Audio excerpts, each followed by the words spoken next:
Hello and welcome to our channel, Bryant Family Farm. We are a small family-owned farm located in Shepherd, Michigan. This video is another video in our Making Maple series. Today we'll be looking at the process we use to make maple sugar. We make our maple sugar with nothing but pure maple syrup. The process of making maple sugar starts with cooking maple syrup in a large pot. We make batches of sugar using 1.5 gallons of maple syrup, as that is the volume that works best in our mixer. When we made the maple syrup, we cooked the syrup in our evaporator until it reached about 7 degrees over the boiling temperature of water, or about 219 degrees.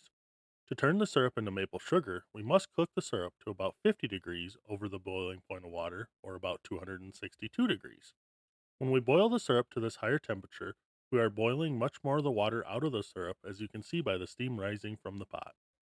After the syrup reaches the 262-degree mark, we immediately pour the boiling hot syrup into our maple sugar machine and start it rotating. We use this machine to make both maple sugar and maple cream. The machine functions by rotating a large shallow pan around two stationary paddles that do the mixing. As you can see in this video, in the beginning, the syrup doesn't look much different than the syrup you would put on your pancakes.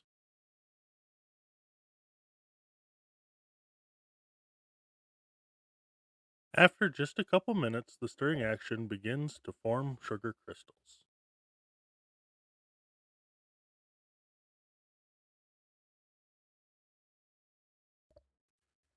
After approximately 10 minutes of stirring, sugar crystals will begin to form rapidly. At this point, the formation of sugar crystals will make a lot of heat and will cause a large amount of steam to rise from the pan. This is known as heat of crystallization. This large amount of heat is caused by the rapid transformation of sugar from a dissolved state into a solid state.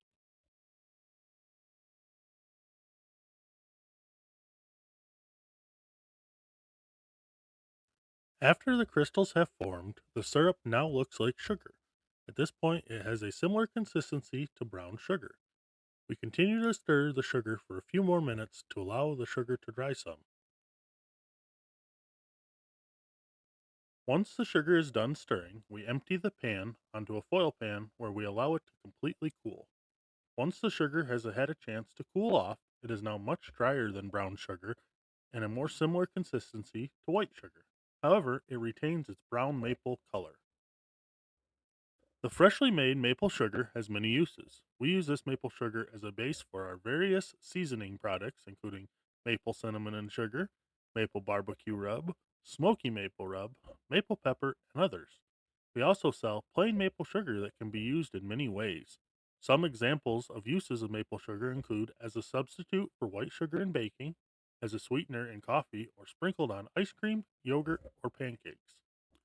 We hope you enjoyed learning about how we make maple sugar here on our farm and all the hard work that goes into making the food that you eat. Thank you for watching, and if you enjoyed the video, please like it and subscribe to our channel.